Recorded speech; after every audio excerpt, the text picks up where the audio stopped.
Yo, if you're new to trading, you've probably felt it. That weird hesitation. You're staring at the chart, candles moving, but you have no clue when to get in. You don't trust your entries. You second guess everything. And worst of all, you end up chasing or missing the best moves. Let me fix that. In this video, I'm giving you 3 clear steps to help you feel out the best trades without guessing, overthinking, or blowing up your account. Let's lock in. Step 1. Mark your levels. Sounds basic, but most beginners skip this and go in blind. Every day, I start by marking the high and low of the opening range, the first 15 to 30 minutes. I want to see where price is trapped and where it wants to break out. These levels act like magnets and walls.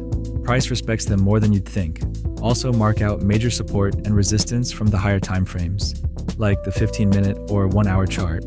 If price is sitting at a previous swing high or tapping into a clean demand zone, that's your first clue. You're not trading in the dark, you're tracking where the game's being played. Think of this step as setting the table. Don't eat until the setup is served. Step 2. Wait for a displacement. Now that your zones are marked, it's time to chill and wait. You're not entering just because price touched a level. You're waiting for a clear break with strength. That's what we call displacement. A strong move that breaks a key level with momentum. Not some weak little push. I'm talking big-bodied candles, one-directional moves, clean breaks. Why does this matter? Because it shows the market made a decision. Buyers or sellers just stepped in with force. That's not a guess. That's a clue. And you want to follow strength, not jump into confusion. If it breaks weak, you skip it. If it breaks strong, that's when we go to step 3. Step 3, wait for the retest. This is where patience pays off. Price just broke out. Good. But don't chase. Let it come back. When it retests that same level, it just broke.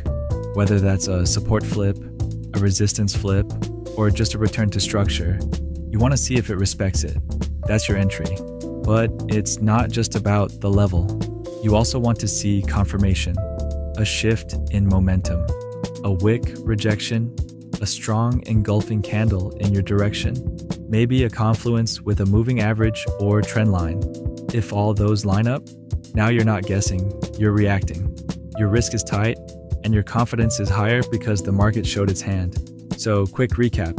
Step 1, mark your key zones. Step 2, wait for real displacement. Step 3, let it retest, and only then look to enter. This approach helps you trade with clarity, not chaos. It builds discipline, confidence, and over time, consistency. If this helped, drop a like. It tells me you want more content like this. And if you're trying to level up your trading game, subscribe and follow Mind Investing. We're here to trade smart, stay patient, and grow every single session. Catch you in the next one.